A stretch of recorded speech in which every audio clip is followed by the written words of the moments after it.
Hello, I'm Charlotte and this is Books and Bargains.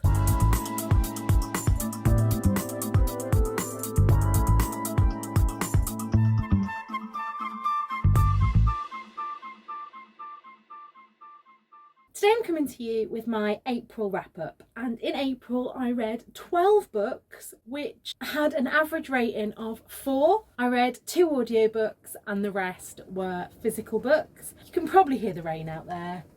It is absolutely pelting it down, but I wanted to film this today because I'm having my second dose of the Pfizer jab tomorrow, and if the first dose was anything to go by, I'm not going to want to do anything but sleep for a few days after.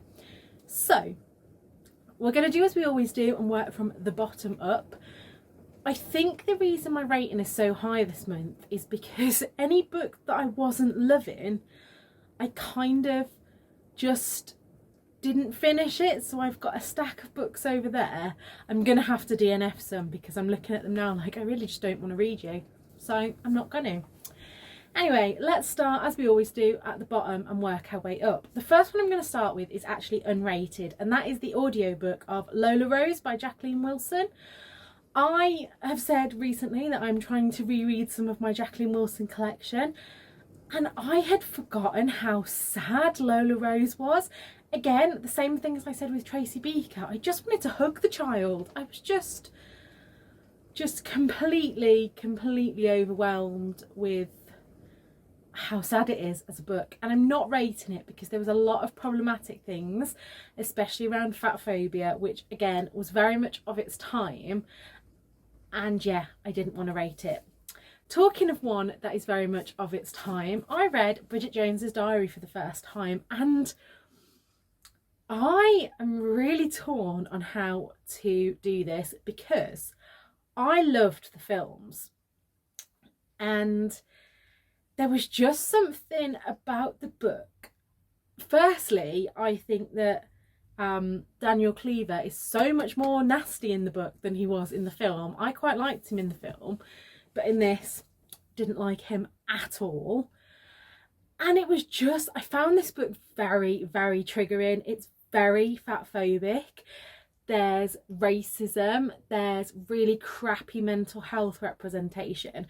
So I was going to give this a 2-star, but this anniversary edition has like Bridget Jones in lockdown and some extra bits from Helen Fielding. So that bumped it up to a 3-star. But despite how beautiful this book looks, this will not be staying in my collection. This will be going on to a better home. Then another book that I rated low, again, was deciding between a 2 and a 3-star, but I was feeling generous. And that is the Jaipur Journals by Namita Gokhale. Now, I again wanted to love this, but there was just too many characters. I loved the way that Jaipur was represented and the kind of busyness, and I really felt that kind of being in a busy environment, but there were just so many characters that didn't have a distinct voice. So I don't know if it's just me. If there are multiple perspectives and multiple characters, I really need them to have a distinct voice. Otherwise, I just get confused. So the Jaipur Journals, this was sent to me as part of a book tour from Random Things Tours. And this is all set in the Jaipur Literary Festival. There's a bit of a mystery going on. There's a kind of feminist group, and it's one of those things, like I say, I'm really disappointed because this would have been a 5-star prediction and I just got so lost that I can't even really tell you what happened in it in the end. And the last of my 3 stars is Solitaire by Alice Oseman. If you saw the vlog where I went to the new Waterstones at Foss Park, Tom very kindly bought this for me as he'd heard me talking about Alice Oseman, because you know I love the Heartstopper series. This is the second Alice Oseman novel that I've read, and the second one that I've rated kind of 3-star, very middle of the road. I really liked Tori in this, and I think for Alice's debut this was really good, and it did give me a little bit of context to Nick and Charlie's story in Heartstopper, but I found this was just, it was kind of like going through the motions, and I felt the same with Loveless. I didn't think any of the characters really had a distinct voice, and Yeah, I've heard that people like other Alice Oseman's more, and I do have Radio Silence on my TBR, but if I pick that up and don't like it, then I think I'm going to have to say Alice Oseman isn't really for me. Like I say, 3-star, very middle of the road, but there are a lot better YA books out there, I think, than this. On to the 4 stars now, and I read quite a few 4 stars this month. The first being Ben Miller's The Day I Fell into a Fairy Tale.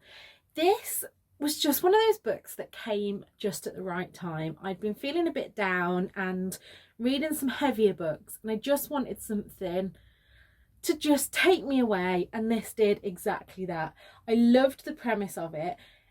It is an adventure kind of telling you stories that you may already know, but there is a twist to it which I really loved, and it's very much, how do I put this? As an adult reading this, I smiled along, but there's kind of things that are like, oh, don't tell your parents, and or the grown-ups won't know that, and I really appreciated that. I would have liked it so much when I was a kid, and yeah, that was just a really cool little book. Now the next one, I'm not really sure what to say about this. I picked this up on a total whim. I was in the Sue Ryder charity shop near the train station in Leicester, and their books were 4 for £1, and I think I'd picked up 2 that I really wanted, and then I was just picking for another one, and this just said on the front, the controversial #1 bestseller, and it's a tiny little book, and I bloody love this. It's problematic in points, and there are a lot of things that are of its time. I think this is about 20 years old, and it says that it speaks to and for a lost generation of men, those shaped by the 60s, disorientated by the 80s, and bereft of a personal and political map in the 90s. And obviously I grew up in the 90s, so I was a child of the 90s, but basically this book talks about a man who wants to leave his partner, and it's a real kind of, it's not a plot driven book, so if you like a lot of plot, this one won't be for you, but it's very much a character study of this man and what he's going through, deciding whether to stay with his partner and children or leave for who he believes is the love of his life. And it's very much, I mean, I think that this, to say this was written so long ago, I think some of the concepts in it are very modern, like talking about what society expects of you compared with what you actually want. And yeah, it's one of those that I'm still having to kind of think about, and I think it's going to need a reread because I'm not sure I understood all of it. I don't generally like a male protagonist, and he was a very unlikable character at times. Very graphic descriptions in this of sex and masturbation, but yeah, I really enjoyed it. Thought it was great. And the next one is one that I got from Book Break, and this was very, very much out of my comfort zone, but I kind of loved it. And that was The Sin Eater by Megan Campisi. Now, this is, what did Victoria tell me? A speculative history. Like I say, I don't really read historical fiction, and I don't know about what actually happened in whatever time this was set, but there is a mystery in that a sin eater is someone who, when someone dies, they confess their sins to the sin eater. The sin eater then eats their sins and takes them with them so the person can go to heaven. And from what I've researched, this is a real thing that happened. And in this book, there are sins that have not been said, but then appear on their coffin. So there's different things that people, the sin eater, can eat. There's like different foods for greed and murder and things like that. This has got some very visceral descriptions and blood and gore and body horror. So if that's not your thing, don't go for it. But yeah, I'm like this with a lot of books. I can't really describe why I liked it, but I did. Also, it has got a beautiful cover. I am tempted to keep this hardback. We'll see when the paperback comes out. If the paperback is just as pretty, I may swap for that. The next book I read was The Festival, and again, this was sent to me for a blog tour. And so this is the kind of thriller that I enjoy. It is, you get to know the characters before you dive into the mystery and thriller aspect. And I like that, because I think in a lot of thrillers you lose that. I think I was watching Emma from Drinking by My Shelf saying recently that Gillian McAllister's very good at this. Haven't picked up one of her books, so I need to. But anyway, so in this one we follow 4 women: Mel, Orly, Thea and Lenny. As I was reading it, side note, Jilly's cat's called Lenny, so every time it was Lenny's chapter I just kept imagining her cat. But there we go, there we have it. And right at the beginning, Orly's partner dies quite young, and it really has the 4 of them questioning, have they been good enough friends and what's important. And they decide to visit for Lenny's 40th birthday a festival that they had been to when they were 18. And weird things start to happen. You know from the blurb that not all of them are going to make it out alive, but there are a lot of things that I didn't see coming in this, and I really enjoyed it. It was one of those, I don't get scared by kind of supernatural and things, but this I could imagine happening. And last week me and Tom spent the night in a yurt, and at one point we were just sitting there around the campfire and I was like, I have read too many thrillers for this to not creep me out. But yeah, really enjoyed that one, and it's one of those that at the time of finishing it I keep thinking about it. So definitely a good book. And the last of my 4 stars, and completely opposite of the scale to the last few, is The Paper and Heart Society by Lucy Powery. I got sent this, don't know who sent it me as it didn't have a gift note, but if it was you, thank you very much. I've straight away bought the second one and pre-ordered the third one, so you know how good this book was.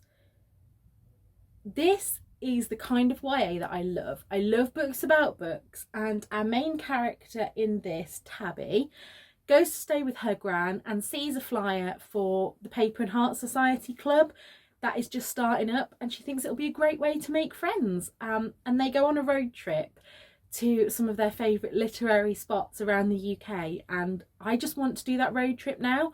So if anybody's up for it, get in touch. We will make our own Paper and Heart Society.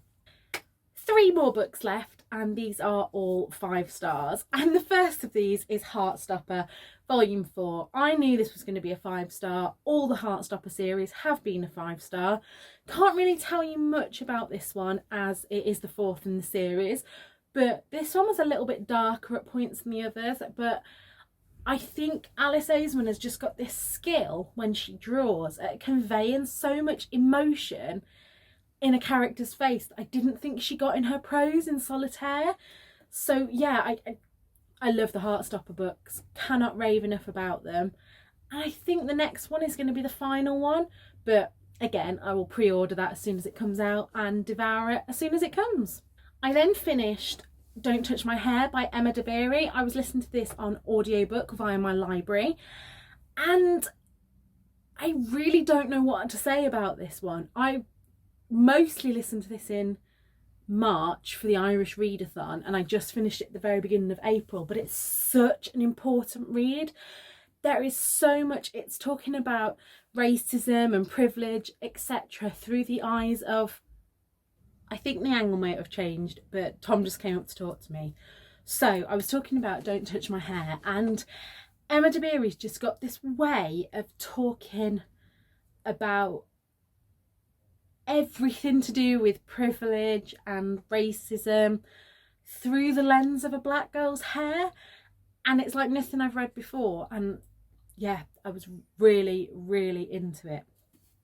And then finally, the book that broke my heart and put it back together again, and that is How to Save a Life by Eva Carter. This is the proof copy, but oh my heart, this book is definitely going up there in my top 5 of the year at the moment. Definitely. What can I tell you about this one? So right at the beginning, as it says here, a heart stops, their story starts. I think the finished copy looks a bit like that actually. Isn't that the most gorgeous proof? I really don't want to tell you too much about this one, other than it focuses over about a span of 20 years on our three main characters, Joel, Kerry and Tim. I didn't like Tim very much, but I can still appreciate an unlikable character. Kerry was very much me. I could see myself a lot in Kerry, and this book is about so much. It's about love and friendship and family, and how these three lives have changed because of this one event. And it definitely had Grey's Anatomy vibes, and it just, I think I said on Goodreads, I don't know how a book filled with so much trauma left me feeling so hopeful at the end of it, and feel a little bit emotional now. That's just how much I loved this. So I would definitely recommend picking that up if you haven't already. So that is my April wrap up. Join me again on Sunday when you'll be seeing my Burnham-on-Sea vlog, and until next time, look after yourselves. Bye.